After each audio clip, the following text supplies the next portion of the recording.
Ladies and gentlemen, it's a pleasure to present now for a second time in the U.S. Senate. And I have organized my comments along the 4 pillars of pandemic response. I presented this to America November 19th, 2020 in the Department of Homeland Security and Governmental Affairs Subcommittee on Early Treatment. That was one of 2 historic Senate subcommittee hearings led by Senator Ron Johnson.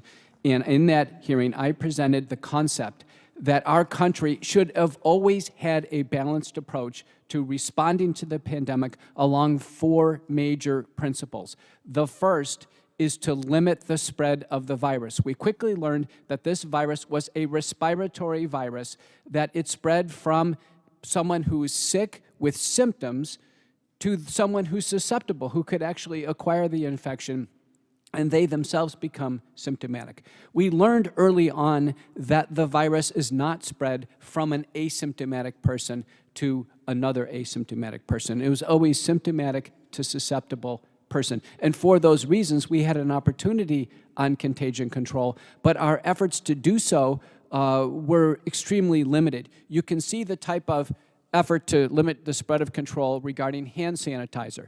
It's not a hand infection. We quickly learned that it's not a hand infection. It's not spread by hands or pizza boxes or other objects. It was actually spread by an aerosol in the air.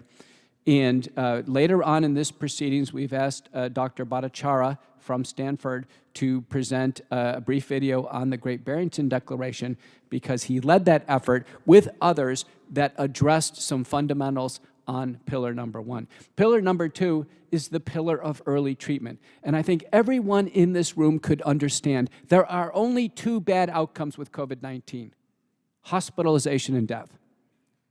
And if everybody in this room and everyone in the nation understood that they could get a respiratory illness and survive it in the comfort of their own home, assisted by medications in some individuals who were at high risk for that outcome, they could get along with that and understand that America would get through this illness together.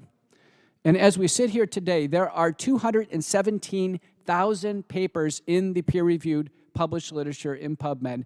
94,000 of them deal with hospitalization and death as an outcome and in hospital treatment. 26,279 deal with vaccines, and 1,417 deal with treatment, and a small fraction of that is early treatment. We're going to hear from experts today on the principles of early treatment based on drugs used in combination with a signal of benefit and acceptable safety to be used under the guidance of the precautionary principle that this is a mass casualty event and we cannot wait for large randomized trials that are not forthcoming. And we certainly can't wait for guidelines that depend on those randomized trials. The third pillar is hospital care. We are going to hear today from experts who have a tremendous experience, some in the outpatient and the inpatient realm in the continuum of care, and others exclusively on inpatient care.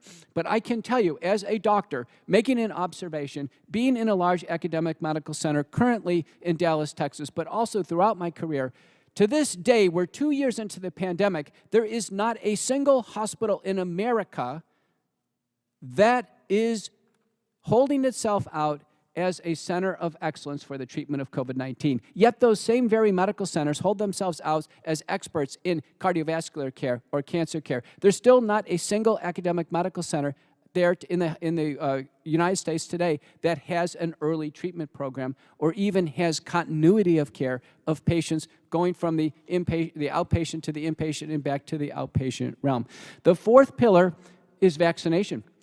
And vaccination, as we see it today, has been the central effort of our federal relief in COVID-19.